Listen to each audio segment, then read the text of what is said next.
Hello again. So in our previous video, we have connected our Shop Plaza store to Omnisend. So now let's import the contacts that we used in the previous provider. Let's go to the audience section and let's click on imports and add contacts. So now we are taken to the multiple options that we can take. If we, for example, use Klaviyo, MailChimp, or PushOwl in the past, we can just click on these options and import all the contacts automatically.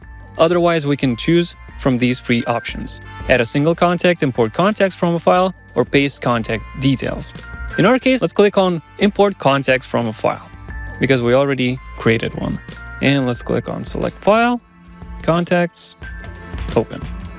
And now it's going to upload this file to Omnisend, and then we're going to map these specific rows to each individual parameter. For example, the first name, this is the name of the column inside the Excel file.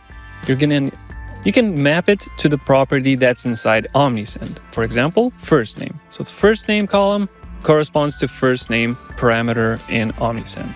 Last name goes to last name, and so on. You might have to go through each individual column and check what Omnisend property you can map to it. In my case, I'm just demonstrating, so I'm just gonna go to the next step.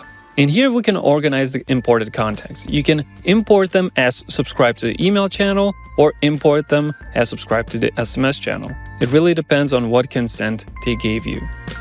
And here you can add additional tags to your imported list. For example, it could be called a MailChimp import or Klaviyo import or anything like that, but it will add an automatic tag to this specific list, which you're gonna see in the next step. So let's click on next. And here we have a review of the contacts in the list.